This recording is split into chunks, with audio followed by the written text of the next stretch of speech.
Alright, people. This is hands down my favorite bad movie of all time. I've done bits on it before, and I've got to show you. I don't want to spoil the whole thing. If you ever run across it, I paid pretty decent amount for the Blu-ray version of this. Not super easy to find. It's not a painful movie to watch. You enjoy. I mean, if you could watch those Friday the 13th movies, you could watch this. It's kind of the same sort of thing. Not near as sleazy, really. But it's got the dumbest fight scene I have ever seen in my life. And part of what's beautiful about this movie is it takes itself completely seriously. So I'll show you a few little bits and pieces, mainly just the fight scene, at least on this video. You have got to see this.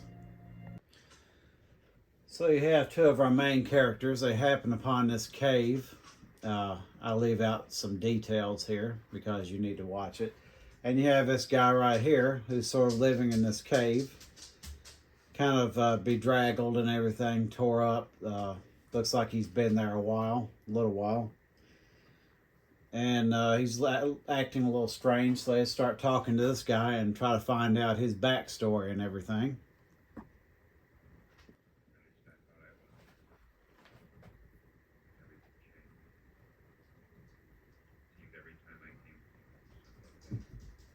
Cue the flashback.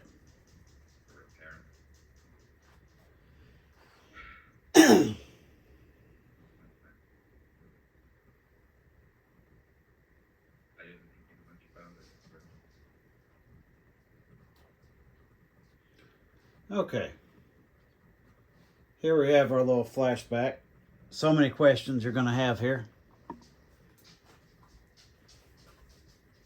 He comes home. He's clean shaven back then. This long white jacket. No clue is what his job is. He's not all bloody, so he's not a butcher. These old raggedy trucks. Strange house. Strange setup he has here. Walks in. Oh, what we got here? And as I said, the movie's not sleazy. I don't have to worry about censoring anything.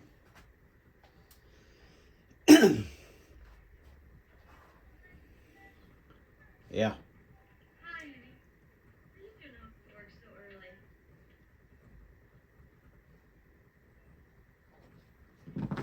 Well, I suppose you're wondering who this is. It's Carl. He's come to fix the water. Refrigerator. Oh, Carl. Where are the kids? That's right. Locked in a closet in the same room. Why did you do this? They like to play in there. Why is Carl still here? Run out in the yard and play, okay? Yeah, well, I gotta go in and fix the refrigerator.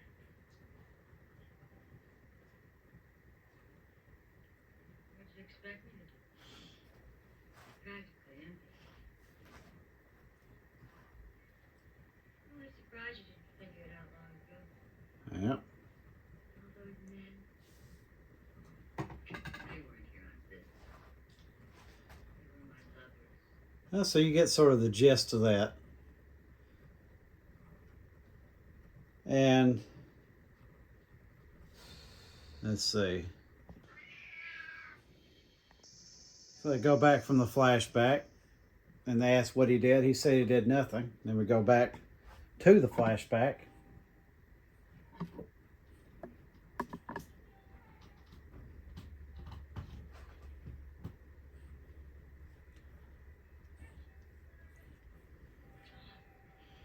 Stop it! You're hurting me! I'm surprised that hasn't already happened just by accident.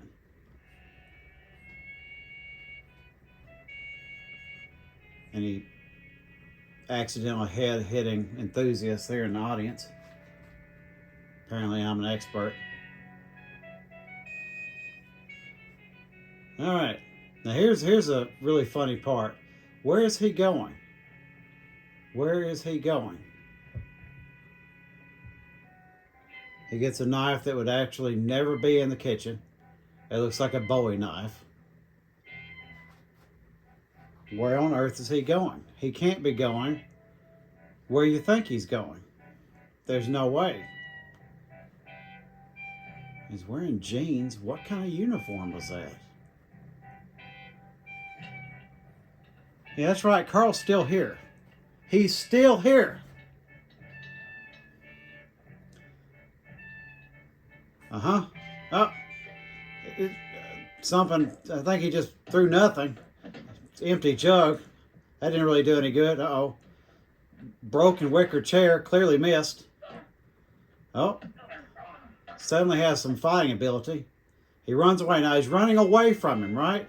He's running away. How's he in front of him?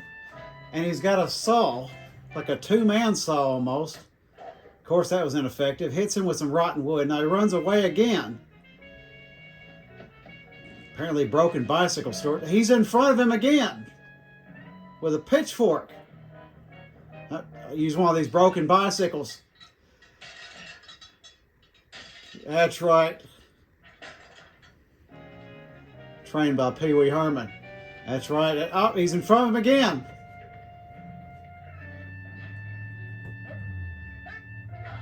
How did that work?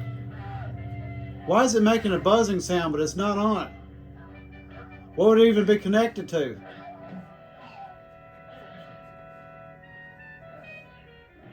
Didn't even cut through his shirt. Name tag looks like it's made of the Family Dollar. Yep. So you just try to figure out that fight scene. Okay. Oh, Forrest Daddy comes in here. This is the front. Here's roughly his trailer, house, whatever in the devil that place was, with somehow a factory behind it and a loading dock. I'm not sure what that was. He goes around somewhere through here. Good luck trying to figure out his path of even getting there. Carl's back here thinking everything is all forgiven. Sees him. They get in a little tussle. And he runs. Forrest Daddy's still here. How does he get in front of him? Well, we know Carl's an idiot. The only thing I can figure is Carl's such an idiot, then rather than running away from the house, he runs around the house and is surprised that the man is where he left him. But the second part of the fight, again, Carl's an idiot. You know, they get in a little tussle here. Let's say it was here again. Carl runs away, but Carl's such an idiot that he gets confused and actually comes back and happens upon him again. Maybe he meets him halfway. As for out in the field, I don't know, maybe he got distracted by some blackberries or something like that. I don't understand this. Either this or Forrest Daddy can teleport. That's one thing you'll find out about this movie. The only way it makes any sort of sense is he must have super speed or the ability to teleport. And I don't think he's supposed to have either. He's alternately a good fighter, super strong, and also weak. It makes no sense. It's completely inconsistent, and it's just beautiful that way. It's just, it's so much fun. It takes itself so seriously. And that's part of it. That's why it's hard to make fun of these newer movies, because they're already just slop. And they're offensive. This one isn't offensive.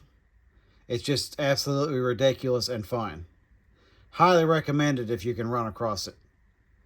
And, you know, you can create your own fight scenes. Might be a fun little thing to do, a game. Just your made-up fight scene. Just you and some other people just doing the dumbest moves and wielding the dumbest weapons you can run across. I think it'd be an interesting idea. I may have happened upon a germ of an idea there. Anyway, that's The Forest, 1982. Grab it if you can find it. If you're into these dumb slasher movies from years ago, it's definitely as good or better than them.